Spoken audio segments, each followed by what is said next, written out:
Viewers good morning. എല്ലാവർക്കും നമസ്കാരം. മൗനരാഗത്തിൻ്റെ ഇന്നത്തെ വിശേഷത്തിലേക്ക് എല്ലാവർക്കും സ്വാഗതം കേട്ടോ. അങ്ങനെ നമ്മുടെ പ്രകാശൻ മൂങ്ങ മുത്തശ്ശി താമസിക്കുന്ന ആ സ്നേഹസദനത്തിലെത്തുക. അപ്പോൾ അവിടെ എത്തുമ്പോൾ പ്രകാശനോട് മൂങ്ങ പറയുന്നുണ്ട്, അതെ, അധിക സമയം ഇവിടെ ചുറ്റിത്തിരിഞ്ഞ് നിൽക്കാതെ നീ പോകുന്നതായിരിക്കും പ്രകാശ, നിൻ്റെ തടിക്ക് നല്ലത്. പിന്നെ ഇവിടെയുള്ള ആൾക്കാരെയൊക്കെ നിനക്കറിയാമല്ലോ, അന്ന് തന്നെ നിന്നെ ആട്ടി ഓടിച്ചതാ. നീ ആ കല്യാണി മോളോട് ചെയ്ത എല്ലാ ക്രൂരതകൾക്കും ഉള്ള ശിക്ഷയാടാ നീ ഇപ്പം അനുഭവിക്കുന്നത്. അമ്മേ, എനിക്ക് പോകാനായിട്ട് മറ്റ് സ്ഥലമൊന്നും ഇല്ലയെന്ന് പറഞ്ഞ് നമ്മുടെ പ്രകാശൻ മൂങ്ങയുടെ അടുത്ത് വന്ന് കെഞ്ചുക. അപ്പം മൂങ്ങ പറയുന്നുണ്ട്, പ്രകാശ, നീ എന്തൊക്കെ പറഞ്ഞാലും ഒരു രക്ഷയില്ല. നിന്നെ പോലെയുള്ള ഒരുത്തനെ ഇവിടെ താമസിപ്പിക്കാനായിട്ട് ആരും തന്നെ തയ്യാറാകുകയില്ല. അങ്ങനെ നമ്മുടെ പ്രകാശൻ വളരെ സങ്കടത്തോടു കൂടി അവിടെ നിന്ന് ഇറങ്ങാൻ തുടങ്ങിയതും മൂങ്ങ മുത്തശ്ശി പറഞ്ഞു, ഇനി നിന്നെ എങ്ങാനും ഇവിടെ കണ്ടു കഴിഞ്ഞാലെന്ന് പറഞ്ഞ് മൂങ്ങ നമ്മുടെ പ്രകാശനെ തള്ളിവിടുക. ഇപ്പോൾ പ്രകാശന് വലിയ വിഷമമായിട്ടോ, പ്രകാശൻ ചെയ്തു കൂട്ടിയതിൻ്റെയൊക്കെയാണ് ഇപ്പോൾ അനുഭവിക്കുന്നത് എന്നുള്ളൊരു തോന്നൽ പുള്ളിക്കാരൻ്റെ ഉള്ളിലും ഉണ്ടാകുകയാണ്. അങ്ങനെ നമ്മുടെ മൂങ്ങ പറഞ്ഞു, ഇനി ഈ 7 അയലത്ത് നിന്നെ കണ്ടുപോകരുത്. ഇവിടെ മനസ്സമാധാനത്തോടു കൂടി ജീവിക്കുന്ന ആൾക്കാരുള്ള സ്ഥലമാണ്. അവരെല്ലാവരും കൂടി നിന്നെ കണ്ടു കഴിഞ്ഞാൽ കല്ല് വെച്ചെറിയോടാ, ഇവിടെ നിന്ന് പൊക്കോടാന്നൊക്കെ പറഞ്ഞ് മൂങ്ങ ഉന്തി നമ്മുടെ പ്രകാശനെ ആട്ടി അകറ്റി. അപ്പോഴാണെങ്കിലോ മൂങ്ങയ്ക്ക് നല്ല വിഷമമൊക്കെ ഉണ്ട്. പക്ഷേ ഇവനെ പോലെയുള്ള ഒരുത്തന് ഇവിടെ ഇടം കൊടുത്തു കഴിഞ്ഞാൽ അത് വലിയ പ്രോബ്ലം ആകുമെന്ന് മൂങ്ങ മുത്തശ്ശിക്ക് നല്ല നിശ്ചയമുണ്ട്. അങ്ങനെ നമ്മുടെ പ്രകാശൻ വിഷമത്തോടു കൂടി അവിടെ നിന്ന് നടന്നകലുക. ഈ ഒരു സമയത്താണെങ്കിൽ നമ്മളെ കാണിക്കുന്നത് നമ്മുടെ സരയുനെയാണ് കേട്ടോ. റൂമിലിരുന്ന് എന്തൊക്കെയോ കാര്യങ്ങളൊക്കെ ഇങ്ങനെ ആലോചിച്ചുകൊണ്ടിരിക്കുക സരയും. ആ സമയം മനോഹർ റൂമിലേക്ക് വരുന്നു. മനുവിനെ കണ്ടപാടെ തന്നെ സരയു മനോഹറിൻ്റെ അടുത്തേക്ക് ഓടി ചെല്ലുമ്പോൾ മനുവാണെങ്കിൽ മുഖം തിരിക്കുക. എന്താ മനുവേട്ട, നിങ്ങൾ എന്തിനാ എന്നോട് ഇങ്ങനെ കാണിക്കുന്നതെന്ന് സരയു ചോദിക്കുക.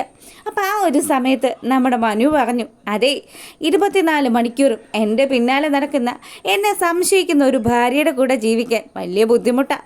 അതുകൊണ്ട് നമുക്കങ്ങ് ഈ ബന്ധം അങ്ങ് അവസാനിപ്പിക്കാം. മനുവേട്ട, നിങ്ങൾ എന്താ ഈ പറയുന്നത്?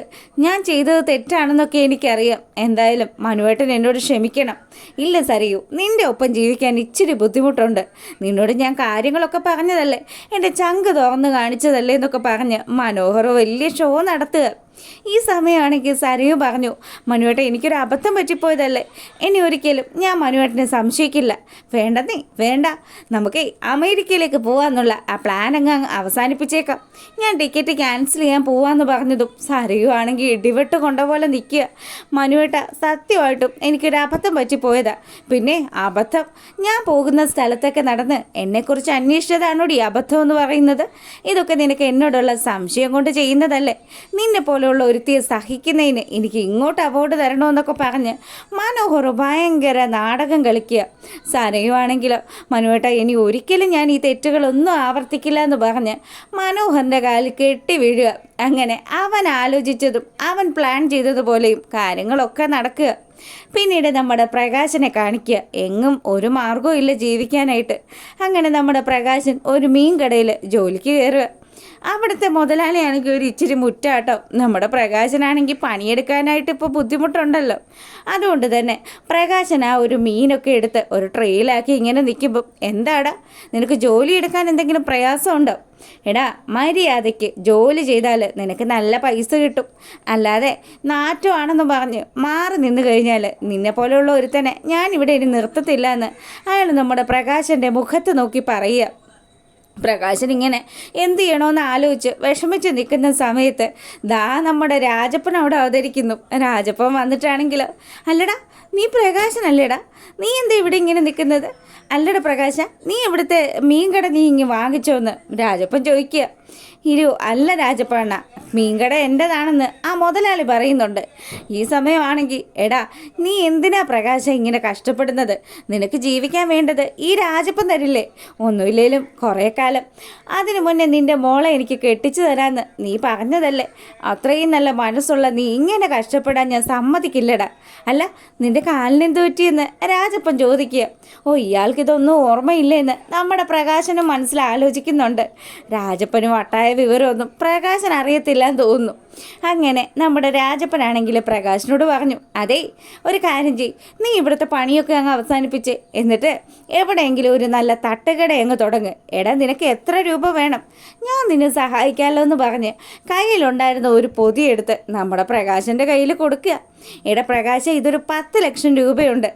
രാജപ്പ മുതലാളി നിനക്ക് അറിഞ്ഞ് സഹായിക്കുന്നതായിട്ട് കരുതിയാൽ മതി. എന്തായാലും ഈ പൈസ കൊണ്ട് നീ ഒരു തട്ടുകട തുടങ്ങ്, എന്നിട്ട് നീ രക്ഷപ്പെടുകൂടാ. അപ്പോൾ പ്രകാശൻ ആ ജോലിക്കടയിൽ നിൽക്കുന്ന ആ മാനേജറുടെ അടുത്ത് പറഞ്ഞു, അതെ ചേട്ടാ, ഇനി മുതൽ ഞാൻ ഇങ്ങോട്ട് ജോലിക്ക് വരുന്നില്ല കേട്ടോ. ആ ശരി ശരി, പട്ടിയുടെ വാല് 12 കൊല്ലം കുഴലിട്ടാലും നന്നാവില്ലല്ലോ എന്ന് അയാളും പറയുക.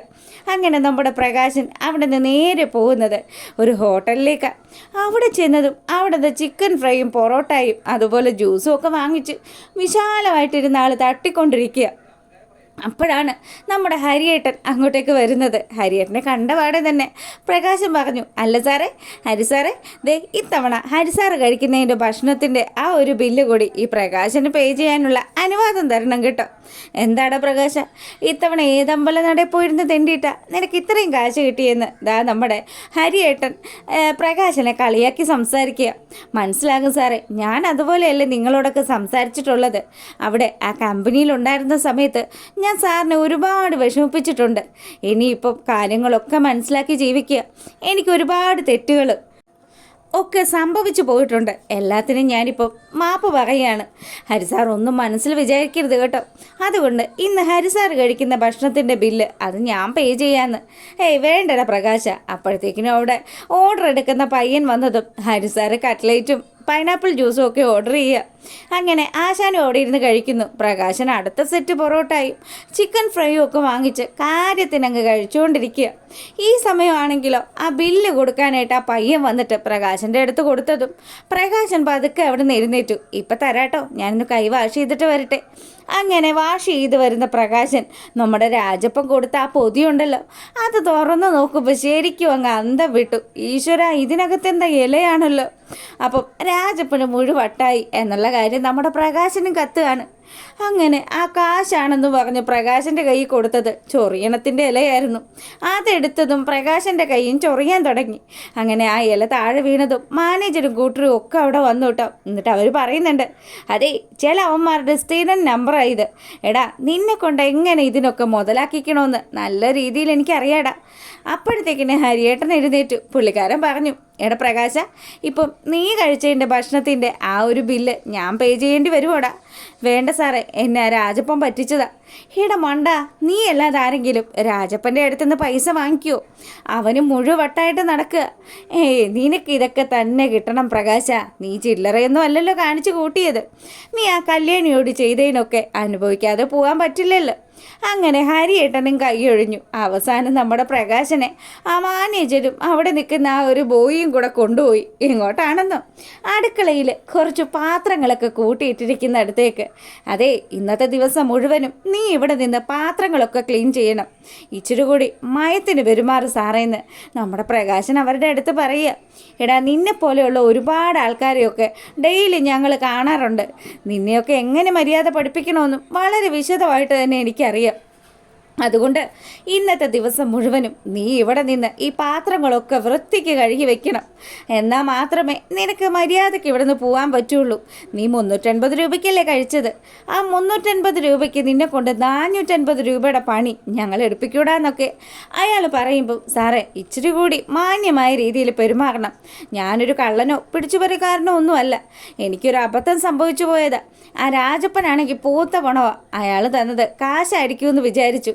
അയാൾക്ക് മെൻ്റലായിട്ട് നടക്കുന്ന കാര്യം ഞാൻ അറിഞ്ഞില്ല സാറേ, അതുകൊണ്ട് പറ്റിപ്പോയതാണെന്ന് പ്രകാശൻ മാനേജറുടെ അടുത്ത് പറഞ്ഞു. അങ്ങനെ ഒരു രക്ഷയില്ല. നമ്മുടെ പ്രകാശൻ അവിടെ നിന്ന് പാത്രങ്ങളൊക്കെ കഴുകി വൃത്തിയാക്കുക. ഈ സമയമാണെങ്കിൽ നമ്മളെ കാണിക്കുന്നത് നമ്മുടെ കിരൺ ഹരിയേട്ടനോട് സംസാരിച്ചുകൊണ്ടിരിക്കുക.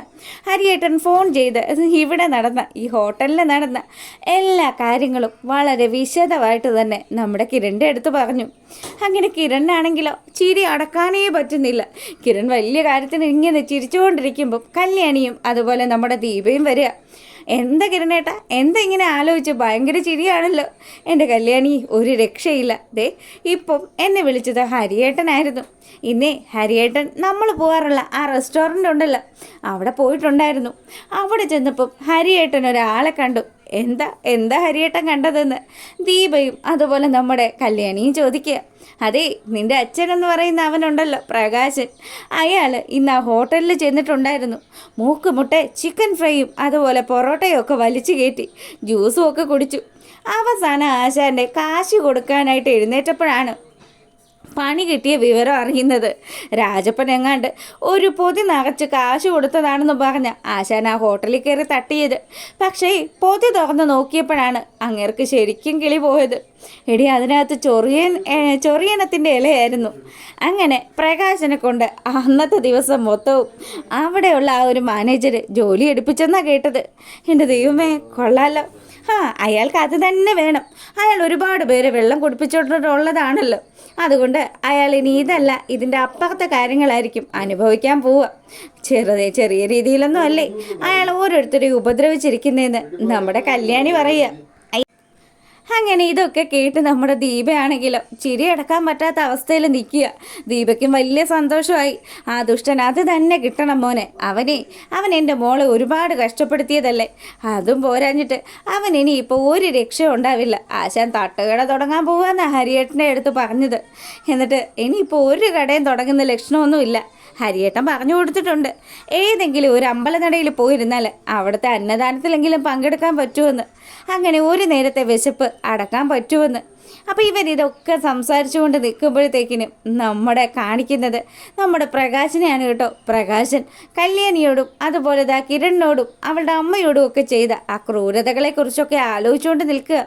എന്തായാലും എല്ലാത്തിനും കൂടിയുള്ള പണിഷ്മെൻറ്റ് നമ്മുടെ പ്രകാശന് കിട്ടിക്കൊണ്ടിരിക്കുകയാണ്. ഇനി പ്രകാശൻ നന്മമരമായി മാറുമോ അതോ വിക്രത്തിൻ്റെ കൂടെ കൂടി അലമ്പനായി മാറുമോ എന്നുള്ളത് കണ്ടു തന്നെ അറിയാം. അപ്പം മറ്റു വിശേഷങ്ങളുമായിട്ട് വൈകുന്നേരം വരുന്നതായിരിക്കും. അപ്പം എല്ലാവർക്കും നല്ലൊരു ദിവസം ആശംസിച്ചുകൊണ്ട് ഇന്നത്തെ വീഡിയോ വൈൻഡപ്പ് ചെയ്യാണ്. അപ്പോൾ ഓക്കെ, താങ്ക്